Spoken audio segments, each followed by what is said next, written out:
Sound क्या था बेटा? फॉर्म ऑफ एनर्जी था जिस produce sensation of hearing in our ear, ठीक है। इसके बाद में वो कैसे प्रोड्यूस होता था? तो कोई भी वाइब्रेटिंग ऑब्जेक्ट साउंड प्रोड्यूस कर सकती थी।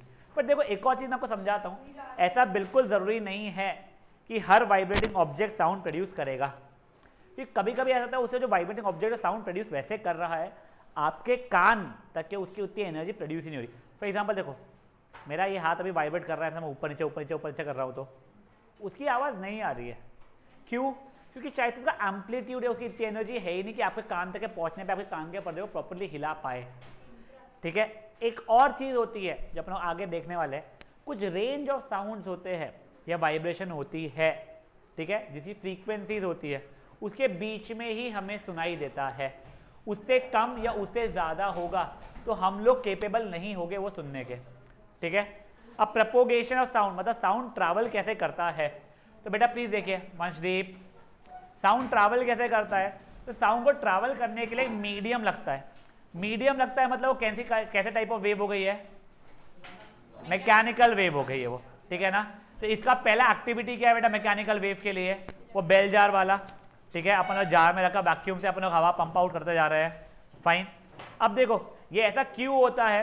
क्योंकि जो हमारी जो मैकेनिकल एनर्जी जो है ये साउंड, उसको मीडियम कैसे लग रहा है बेटा? मीडियम में अलग अलग पार्टिकल्स हो गए, तो जब कोई ऑब्जेक्ट वाइब्रेट करता है तो अपने से एडजेसेंट पार्टिकल्स में वो एनर्जी ट्रांसफर करता है और वो पार्टिकल वाइब्रेट करना शुरू हो जाता है। जैसे ही वो पार्टिकल वाइब्रेट करना शुरू करता है तो वो अपनी एनर्जी एडजेसेंट पार्टिकल को फिर देता है, फिर वो एडजेसेंट को, फिर वो एडजेसेंट को। जब कोई वाइब्रेट नहीं कर रहा है तब वो कहाँ पे होता है? इक्विलिब्रियम में होता है। फिर जैसे ही वाइब्रेट करना शुरू होता है वो इक्विलिब्रियम से हटता है, अपनी एनर्जी सामने वाले को थोड़ा देर खुद इक्विलिब्रियम में आ जाता है, अगर उसे फर्दर एनर्जी नहीं मिल रही है वाइब्रेट होने की। यहाँ तक है, ठीक है, ठीक है। अब सुनो, अब आगे का देखो क्या होता है बेटा। एक सेकंड, ये चीज आप लोग कंप्रेशन एंड रेफ्रैक्शन के फॉर्मेट में जाते हैं। वो कहते हैं अगर वाइब्रेशन में अगर वो ऑब्जेक्ट आगे गया है तो वो जो रीजन है वहां पे ज्यादा पार्टिकल्स हो जाएंगे, कम रीजन के अंदर मतलब प्रेशर या फिर डेंसिटी बढ़ जाएगा। जैसे वो हुआ तो उससे अपन रीजन ऑफ कंप्रेशन बोलते हैं। जहां पे सबसे ज्यादा कंप्रेशन होता था उसका जो ग्राफ अपन प्लॉट कर रहे थे उसको अपन क्या होते हैं? क्रेस्ट। जब पार्टिकल मेरा पीछे मूव होता है, ज्यादा रीजन में कम पार्टिकल्स रहते हैं तो उसे क्या बोलते हैं अपन लोग? Rarefaction. यही रेयर फ्रैक्शन वाले इसको वापस से अपन डिस्टेंस और डेंसिटी के हिसाब से कर रहे थे प्लॉट। जहां पे सबसे कम डेंसिटी रहेगी उसको कहते हैं ट्रो। याद है ना ये चीज़ आप लोगों को कल जब अपने ग्राफ में देखी थी। तो ये ऐसे कर करके आगे बढ़ता है, फाइन। ये अपन लोग ये सबको देख चुके हैं। मैकेनिकल एनर्जी को आप लोगों को एक मीडियम लगता है, जबकि इलेक्ट्रोमैग्नेटिक एनर्जीज को या वेव्स को आप लोगों को एनर्जी मीडियम नहीं लगता है। एग्जाम्पल्स आप लोगों को पता है। इसके सिवाय longitudinal wave and transverse wave. पहले लॉन्जिट्यूडनल वेव में क्या होता है? जो पार्टिकल का मूविंग या वाइब्रेटिंग का डायरेक्शन होता है वो ही डायरेक्शन ऑफ एनर्जी प्रोपोगेशन या प्रोपोगेशन ऑफ वेव हो जाता है, ठीक है। और यहाँ पे ट्रांसवर्स में वो चीज़ परपेंडिकुलर होती है। आपको बहुत स्ट्रेस नहीं उठाना है उस चीज़ का, ठीक है। इसका एग्जाम्पल क्या हो जाता है? साउंड, उसका क्या हो जाता है? लाइट। बेटा लॉन्जिट्यूडनल वेव में क्या प्रोड्यूस होता है? Crest and compression and refraction. ये ट्रांसवर्स वेव में क्या प्रोड्यूस होता है? Crest and troughs. तो ये देखो जैसे कि ये अगर इसमें अगर आप देखोगे तो ये रीजन मेरा हो गया है रेयर फ्रैक्शन, ये रीजन हो गया है compression, rarefaction, compression, rarefaction, alternate चल रहा है। ये देखो ये क्या हो गया बेटा मेरा? ये क्या हो गया है? ट्रो। तो क्या समझ में आ रही है बच्चा चीज़ें? हाँ, मान्या ध्यान दे, डिस्ट्रैक्ट हो तो यहाँ तक है, ठीक है। फिर अपन लोगों ने कल ये डायग्राम के थ्रू वो ग्राफ बनाया था।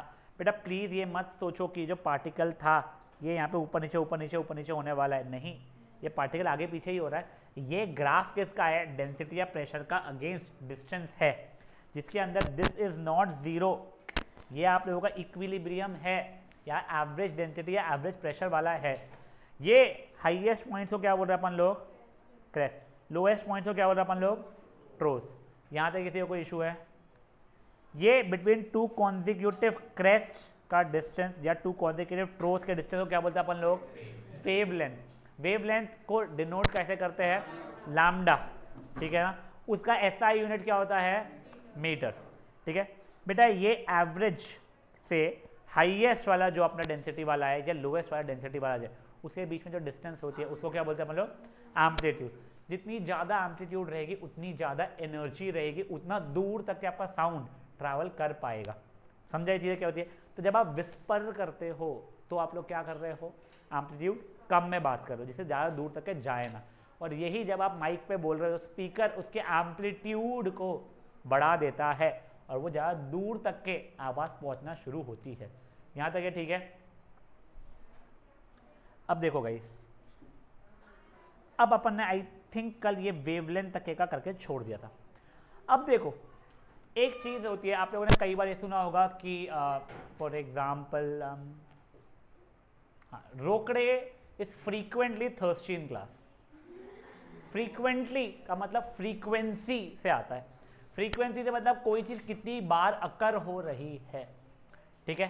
तो ये देखो फ्रीक्वेंसी का होता है कोई इवेंट कितने बार अकर होना। फेयर। तो फॉर एग्जाम्पल मैं मान लो एक पेंडुलम था, ठीक है? वो ये ऐसे ऐसे ऐसे मूव हो रहा है, ठीक है? मैंने उसको ये रीजन पे लाके छोड़ा, तो मैं पूछ रहा हूँ इसकी फ्रीक्वेंसी कितनी है। मैं इन पर सेकेंड की बात कर रहा हूँ मान लो, तो मैं ये पूछना चाहता हूँ कि कितनी एक सेकंड में कितनी बार ऐसा ऐसा ऐसा गोल घूम रहा है। तो अगर मैंने फ्रीक्वेंसी 10 है, मैं भी उसकी ऐसा यूनिट बताया नहीं हूँ, तो अगर 10 है तो उसका मतलब क्या होता है? एक सेकेंड में वो 10 बार मूव कर रहा है। फेयर इनफ है। 9.5 भी हो सकती है उसकी फ्रीक्वेंसी, ऐसा नहीं है कि होल नंबर ही होनी चाहिए, बट आप लोगों को अभी होल नंबर्स में ही नियरली वर्कआउट करना है, ठीक है? इसका SI यूनिट होता है हर्ट्ज, HERTZ से HZ से आप लोग डिनोट करते हैं। Fair enough. तो वो हो गया 10 हर्ट्ज, ठीक है? तो अब देखो एक सेकेंड में 10 बार होना, फेयर इनफ है। तो कितने सेकेंड में एक बार होना हो जाएगा?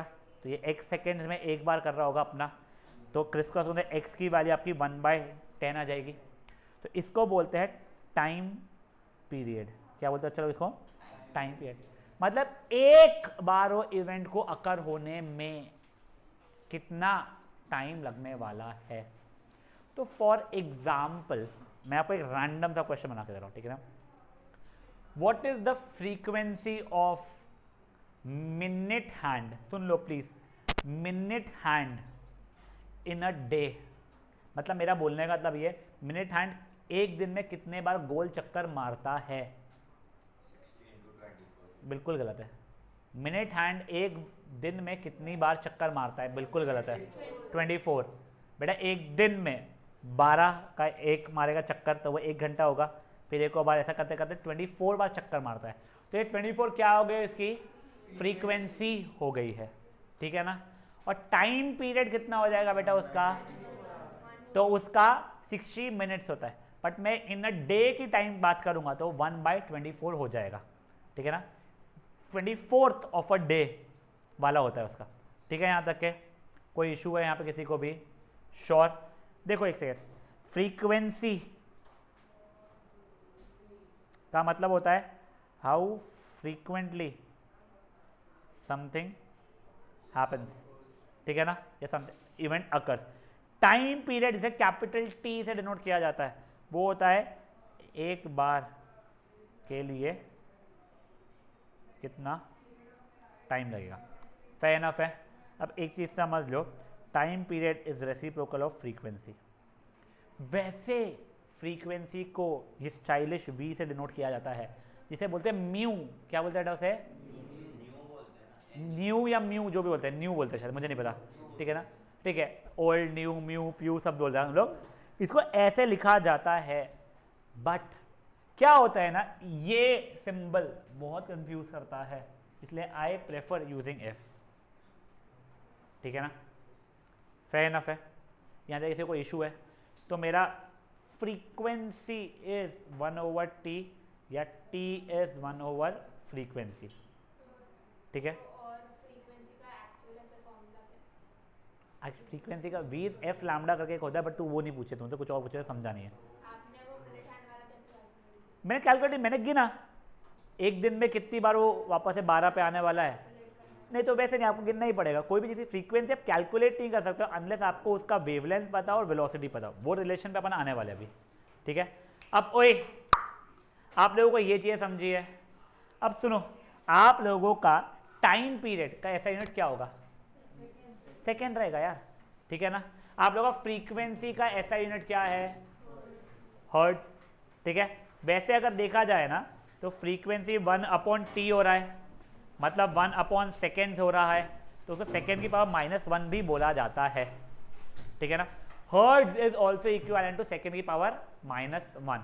देख लो एक बार स्टार्टिंग से जो अपन ने अभी देखा है, अपन ने क्या देखा है? पहले एक चीज़ देखी अपन ने, फ्रीक्वेंसी, जिसे म्यू से या एफ से डिनोट करना है। फ्रीक्वेंसी का मतलब क्या होता है?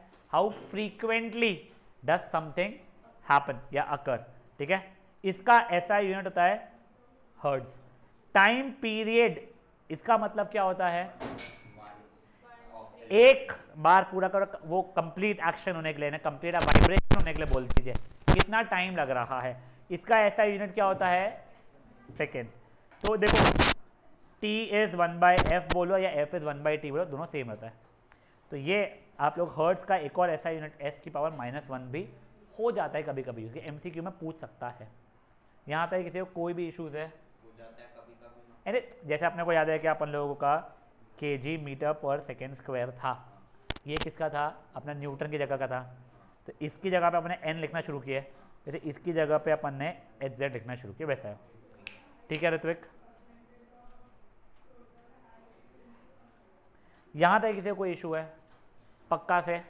अब देखो हर्ट्ज ना बहुत छोटी वैल्यू हो जाती है, जैसे अपने लिए सेंटीमीटर छोटा था तो मीटर किलोमीटर अपन लोग करते थे, तो वैसे इसके लिए हर्ट्ज के और छोटे या बड़े वाला आप देख लो।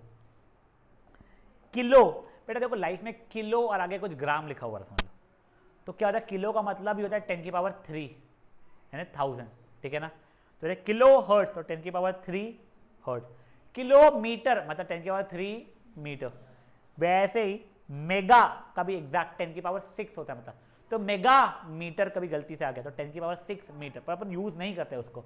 मेगा लीटर आ गया तो 10⁻6 लीटर। जैसे मेगा हर्ट्ज 10⁻6 हर्ट्ज। वैसे मिलीमीटर तो 10⁻³ होता था मीटर्स में। मिलीग्राम 10⁻³ ग्राम। Milli hertz 10⁻³ hertz. माइक्रो का मतलब 10⁻6 होता है, और नैनो का मतलब 10⁻9 होता है। नैनो कहीं तो भी सुना था, नैनो मीटर कहाँ पे सुना था अपन लोगों ने? एटम पार्टिकल्स का साइज के लिए अपन ने सुना था, ठीक है ना। तो एक बार के लिए किलो, मेगा, मिली, माइक्रो, नैनो सबको एक बार देख लो फट से आप लोग। कोई कुछ बोल रहा है थोड़ा, सॉरी वो समवन रेजिंग हैंड, नहीं प्लीज एक बार देख लीजिए और कर लीजिए इसको।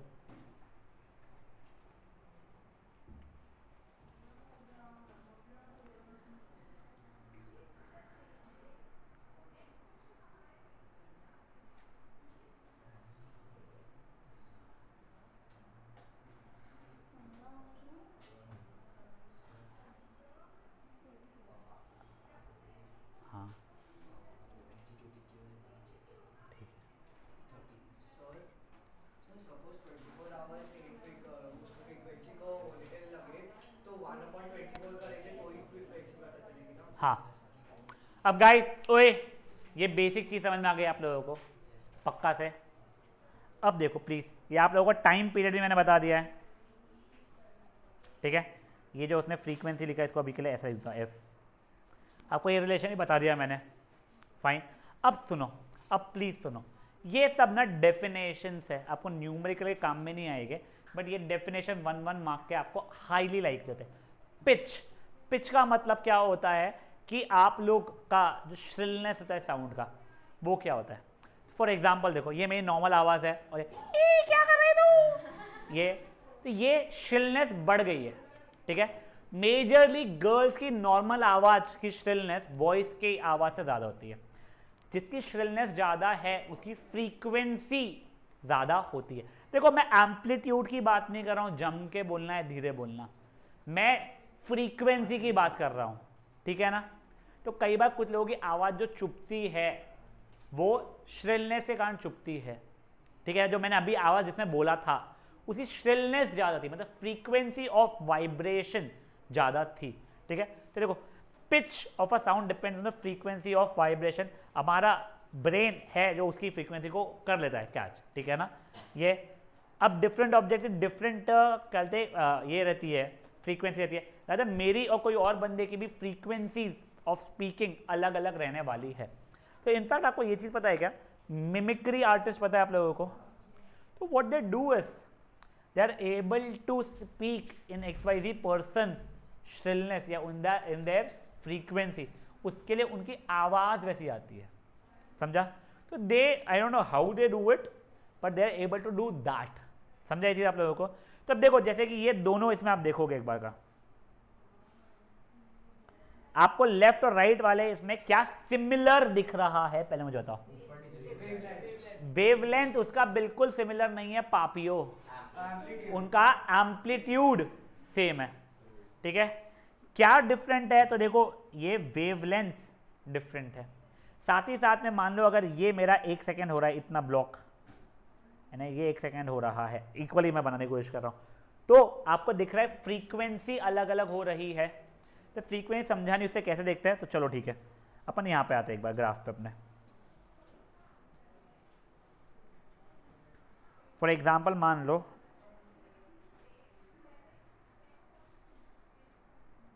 This much is equal to 1 second, ठीक है ना, ये 1 सेकेंड है। तो मुझे बताओ यहाँ पे फ्रीक्वेंसी कितनी हो रही होगी, 4 नहीं हो रही है, गलत है क्या, 3.5 भी नहीं हो रही है, गलत है, 2 हो रहा है।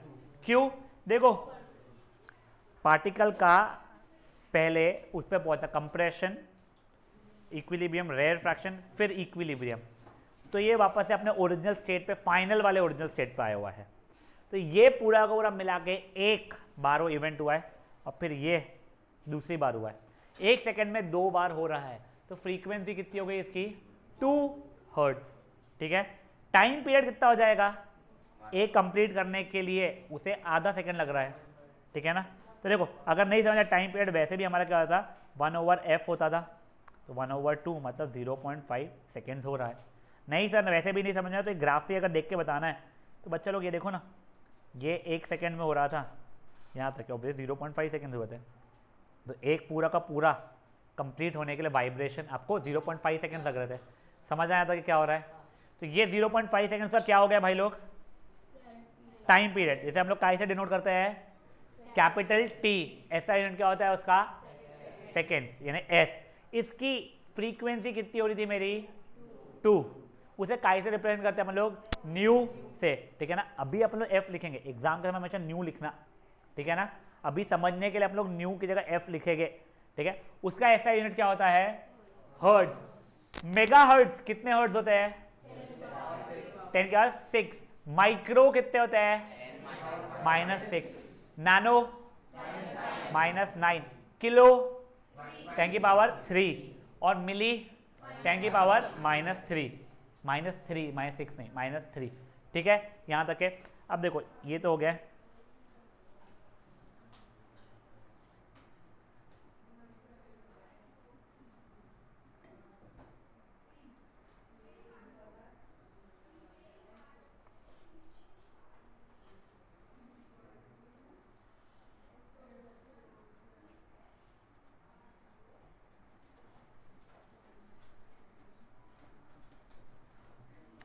ये हो गया। ये बेसिकली एक बार मान लो एम्पलीट्यूड सेम था इसके इतना, तो तुमको ये दिख रहा है क्या, लाल वाले की फ्रीक्वेंसी ज़्यादा हो रही है ब्लू वाले से, भले एम्पलीट्यूड सेम ही है उन लोगों का, ठीक है ना, फेयर इनफ है। तो क्या ज़्यादा हाईली लाइकली है, मेल और फीमेल वॉइस केस में, वो ब्लू वाली किसकी होगी, मेल की, और रेड वाली किसकी हो जाएगी, फीमेल्स की, ठीक है ना। वैसे इतना डिफरेंस नहीं होता है बट स्टिल फाइन है यहाँ तक के। एक बार आप लोग हाई पिच और लो पिच देख लीजिए।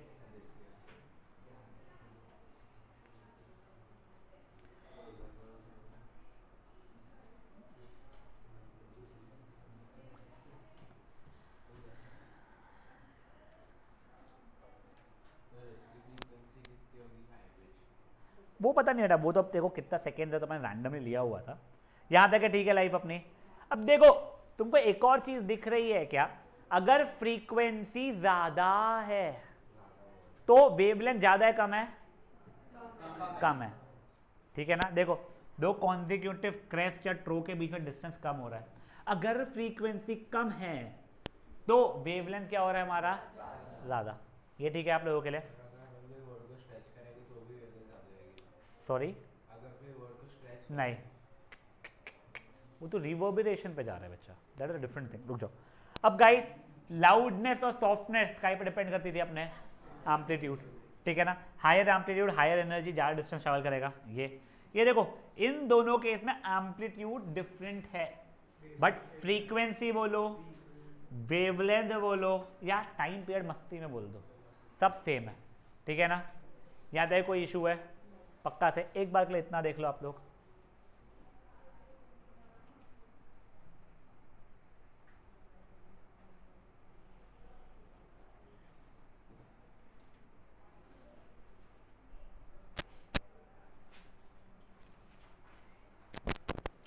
ठीक है यहाँ तक है भाई लोग। अब देखो आगे, अब देखो क्वालिटी या टिम्बर। फॉर एग्जाम्पल अनय, आंखें बंद कर। अब मैं किसी को रैंडमली जो पॉइंट आउट करूंगा, ठीक है, वो कुछ बोलना, और अनय यू ट्राई टू गैस किसने बोला है। हाँ रुक जा रुक जा रुक जा, हाँ एक मिनट उसने आवाज से नहीं पहचाना, उसने हरकतों से पहचान लिया सही में।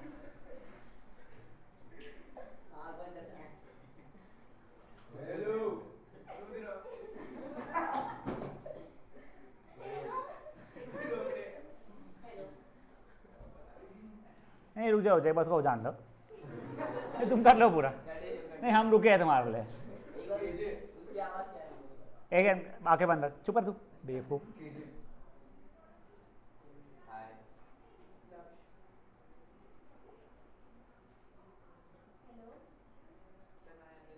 नहीं पर देखो चलो उसको ये आवाज़ें फैमिलियर नहीं है। I am having a pretty good feeling कि मैं शायद से पहचान सकता हूँ, ठीक है ना। I will just try, but एक जन रैंडमली कोई भी लक्ष्य you decide who will say, ठीक है ना। अरे प्लीज खुद की आवाज में बोलना है, ठीक है ना। ये कहते पगली राजा।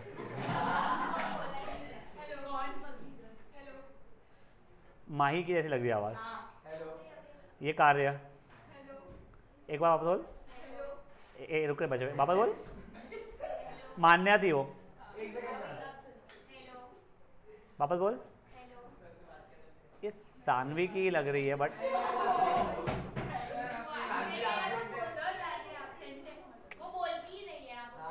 गाइस ये राजा बड़बड़ कर रही है। तो तुमने एक ये अच्छा उसने कभी लाइफ में नहीं बोला। हाँ तो सुनो, तुमने ये चीज रियलाइज किया क्या, even without seeing I could at least partially make out who speaking. तो तुम लोगों के साथ में ऐसा कई बार होता है, a song is playing, a new song may be, and you are not able to see the video, या you don't really know who is the singer, but you are able to guess, ठीक है। उसका majorly reason क्या होता है, तुम लोगों को टिम्बर नहीं, टिम्बर नहीं था, रुक जाए ये गलत हो गया, एक सेकंड, टिम्बर पे नहीं था, एक सेकंड क्या, हाँ तो एक सेकंड जाओ, ये हाँ तुम लोगों को वो आवाज़ की पिच की इतनी आदत है कि तुम लोगों को कलेक्ट हो रिकलेक्ट हो जाती है वो, ठीक है। अब देखो, अब अपन लोग करें क्वालिटी के ऊपर। अब देखो तुम्हारे साथ कई बार ऐसा होगा कि कुछ आवाज़ तुम लोगों को प्लेजेंट लगती है सुनने में, कुछ इतनी अच्छी नहीं लगती है, ठीक है ना। तो वो क्वालिटी ऑफ साउंड होता है, रादर उसका जो साउंड वेव जो बनता है वो अगर बिल्कुल प्रॉपर रहा, शार्प रहा, तो आपको आवाज़ अच्छी लगती है। तुमने ये वर्ड से ऑटो ट्यून, हाँ ये सिंगर्स यूज़ करते हैं, वो मेजरली क्या करते हैं ना, उनकी आवाज़ मान लो फॉर एग्जांपल थोड़ी सी फटी फूटी थी, यानी कुछ रैंडम मान लो, वैसे आवाज़ कुछ ऐसे इसकी हो रही थी, तो उसको वो शार्प कर देता है, एक उसको शार्प बना देता है, ठीक है।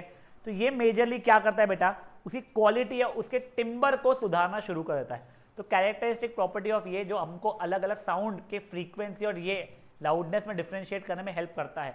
तो जो मैं आंखें बंद करके आपको गैस कर पा रहा था, ठीक है, फ्रीक्वेंसी मतलब वो वहाँ से, लाउडनेस मतलब एम्पलीट्यूड के इससे, तो ये जो मैं गैस कर पा रहा था कौन बोल रहा है, वो मैं टिम्बर के कारण कर पाता हूँ। तो फॉर एग्जाम्पल जो लोग म्यूजिक में होते हैं, जब वो गाना बजता है तो दे रियलाइज क्या वो कुछ तो भी ये कीज़ वगैरह जो बोलते हैं उसको, कीज़ या नोट्स जो बोलते हैं, वो सब ये क्या बज रही है या फिर कौन सा इंस्ट्रूमेंट बज रहा है। तो अगेन वो क्वालिटी के कारण होता है, ठीक है ना। तो ये देखो, अब ये आप लोगों को रटने नहीं है फ्लूट का ऐसा होता है, किसका कैसा होता है वगैरह, बट ये मेजरली ऐसा चलता है। अब सुनो again, students who are into music would have heard the word tone and note, ठीक है ना। टोन मतलब सिंगल फ्रीक्वेंसी पे कुछ प्ले होना, नोट मतलब मल्टीपल फ्रीक्वेंसीज पे कोई चीज़ प्ले होना। यहाँ तक ये ठीक है, हाँ बहुत बढ़िया, ठीक है। अब आगे सुनो, अब स्पीड, स्पीड तो बच्चा अच्छा जानता है, distance travel per unit time, ठीक है। साउंड की भी एक स्पीड होती है, ठीक है ना, चुप रहना, चुप रहना, ठीक है। साउंड की भी स्पीड होती है, तब उस चीज़ के बारे में अभी पढ़ने वाले हैं।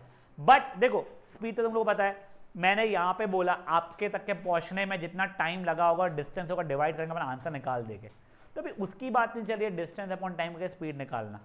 अभी अपन लोग रिलेशन ढूंढने वाले हैं फ्रीक्वेंसी, वेवलेंथ और स्पीड के बीच में। तो रिलेशन का डेरिवेशन के पहले तुम answer soon low, speed is F lambda.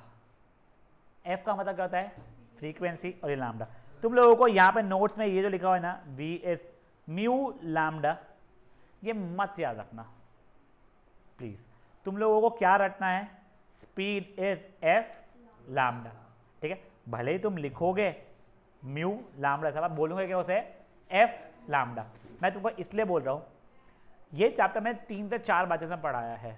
Numerical में बहुत सरदर्द होता है, उसके हद से ज़्यादा सरदर्द होता है अगर आप वो म्यू व्यू करते रह जाओ। तो बच्चों को लैम्डा तो याद आ जाता है, वेवलेंथ के बराबर है, वो म्यू याद ही नहीं आता, और कई बार म्यू लिखा हुआ है वो लोग वी समझ लेते हैं उसको, या म्यू लिखना नहीं आता है, ठीक है ना। इसके लिए उसको अपन बोलते हमेशा क्या रहेगा, स्पीड या V S F lambda, F lambda, F lambda, और कुछ नहीं बोले उसको, ठीक है। अब देखो इसका डेरिवेशन एक बार प्लीज देख लो, प्लीज देख लो। लैम्डा मतलब उल्टा वाई, ठीक है ना, उल्टा है जो तेरे को बोलना है तू बोल, ठीक है। अब देखो तुमको ये तो पता है फ्रीक्वेंसी का मतलब कितना होता है, 1 टाइम पीरियड, ठीक है। इसका डेरिवेशन बहुत दिमाग मत लगाओ, सिंपल सा रट लो, ठीक है। उससे ज़्यादा आगे आप सोचोगे तो आपको बहुत परेशानी हो जाएगी, ठीक है। इसके सिवाय तुम लोगों को पता है वेलोसिटी का मतलब क्या हो जाता है बच्चा लोग, क्या कहते हैं, डिस्टेंस अपॉन टाइम, वेलोसिटी का स्पीड बोल दो यार, तो अलग परेशान हो जाओगे। एक बार रुक जाओ, यहाँ से मैं बोलता हूँ टी का मतलब कितना हो रहा है बच्चा लोग मेरा, 1/f हो जा रहा है।